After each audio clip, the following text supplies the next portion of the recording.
Real true, ayy, 100%, 100%, 100%, 100%, 100%. Hey y'all, Desists here. I guess I got some mail today. Sure, thank you. Now let's see what we got in the mail today.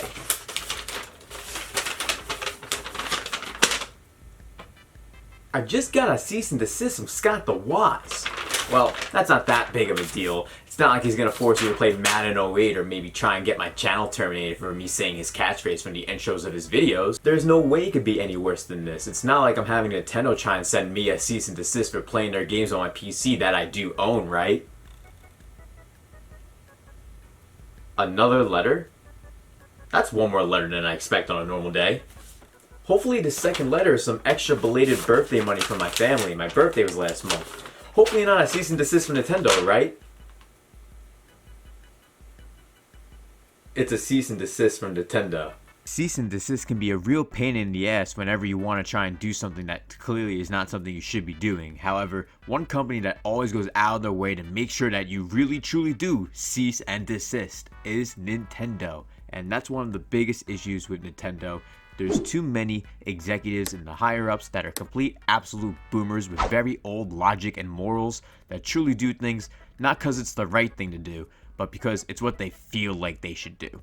And that's just because they love protecting their IPs, they love protecting anything that they own, even if there's no other way to purchase or use their products many years later. It's very unfortunate that this is how they behave, even in 2020, when the success of the Switch has shown them that people love their consoles, people love their games, but they don't want to give anyone their old games, and they don't want to give anyone a way to play them, which is why they gave a cease and desist to the Big House Super Smash Bros. Tournament pretty recently because they were using a mod called Slippy, which the mod Slippy is not against the law to use. However, they sent the cease and desist to the Big House. The Big House said no, and then Nintendo said, really? So we're gonna say no to you playing Melee and no to you playing Smash Ultimate. So the entire tournament got canceled, which that's pretty crazy that happened, especially the cancellation of the Smash Ultimate tournament. It's one thing if they just canceled Melee, but Nintendo went out of their way to cancel Ultimate 2 just because the Big House said no. But how else are people that play Melee supposed to play with people? You can't meet with people in person during a pandemic. You can't have a tournament during a pandemic. So playing online with Slippy is the best way. And it's crazy because Slippy literally plays so seamless and way better than Smash Ultimate's online, which is the brand new game. And Nintendo, this multi-billion-dollar, million-dollar company, can't even get good online. But one person that made Slippy made great online possible in Melee. What the fuck? What the fuck? Come on, Nintendo. At least give people better options if you're going to go out of your way to do cease and desist on people. And that's not even the worst of it. The Splatoon community went out of their way during their own North American Nintendo tournament with free Melee hashtags for their team names in this tournament. And then Nintendo decided, you're going to show support to the Smash and Melee communities? Well, screw you guys. We're not live streaming the tournament now. Which, Nintendo, when they did that, I felt it was pretty damn petty. Like, at the same time, yes, playing Melee using ROMs is technically wrong and Nintendo is technically in the right, but if they own the game, you can just put the disc in your computer, literally install the ROM to your PC, and then put it inside Dolphin. Like, it's not that difficult. People can actually own their copy of the ROM as long as they own the game and then install it to their PC. So when people make an argument like, oh, people are playing with illegal ROMs, no, that's not necessarily always true. It's really not. But that's just what happens. People just like to spew their own stories just because they love their company so much. And at the same time, Nintendo has many instances in these situations that they are technically in the legal correctness, but they aren't in the moral correctness, especially in another recent cease and desist. Literally, it was just 3 strikes in a row, back to back to back, and this one really hits home. Nintendo went out of their way to send a classic Nintendo cease and desist towards these JoyCons that were being made in memory of Etika, these Etikons, and all the money has been going to charity. all the money's been going to charity, and Nintendo sent a cease and desist for these JoyCon covers that you put on your JoyCons that are inspired by Etika. And they literally went out of their way to send a cease and desist when all the money's going to charity. What? Like, I can understand, yes, technically it's using the word Joy-Con. So, like, I can see from that perspective that, yes, Nintendo's in the legal right. But just because they're in the legal right does not mean them going out a way to do this type of stuff is morally right. Which is the true whole gray area in the entire situation with what's wrong with Nintendo, honestly. They just go out of their way to do stuff like this.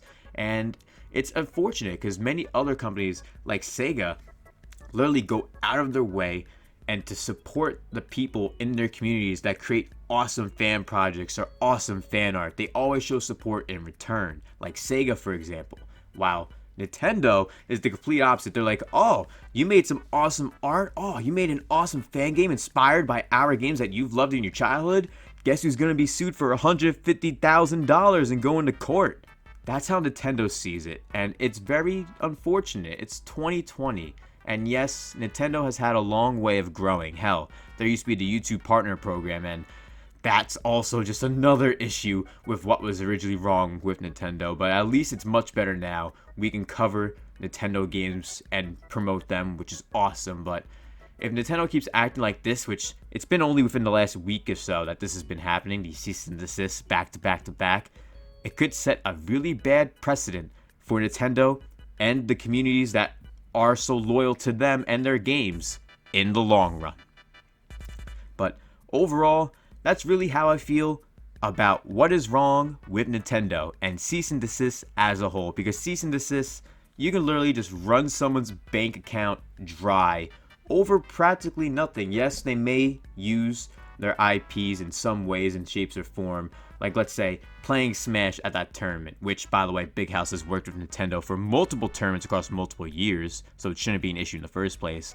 And then with Splatoon showing support to the Smash community, which the fact that Nintendo was petty enough to stop the tournament from being live streamed is kind of wild. It really is, because it's Splatoon, it's not even Smash, and yes, it may say free melee on the stream, but come on.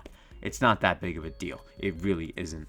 And then when it comes to the Etika thing, I felt that was really low because Etika was someone who promoted Nintendo's products and also inspired many others to be not just Nintendo content creators, but people who would enjoy Nintendo's products. And it's insane to say, but the fact that they would do this to someone who loved their content and their quality products like Etika like this, it's very disheartening to see. Now, if you enjoyed this episode of What's Wrong, make sure you show your support for this episode by smashing that like button. Don't forget to subscribe to the channel, hit the notification bell to stay up to date on the live streams, videos, music, and more content provided for you. And consider joining our community at 100% click either on YouTube, Patreon, or as a Twitch sub for extra perks and benefits to join our exclusive Discord as well as much more. Consider joining up today. I really hope you all enjoyed this video today, a new What's Wrong With episode, and if you did, make sure you show your support if you haven't already. And I know you guys hate when I talk about that stuff all the time in my videos once in a while. You guys probably just want to knock me the phone. Soups on the beat.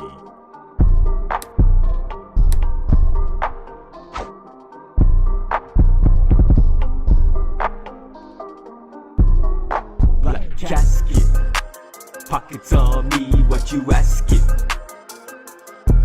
Black casket, is it way too much to be asking? Black casket, pockets on me, what you asking? Black casket,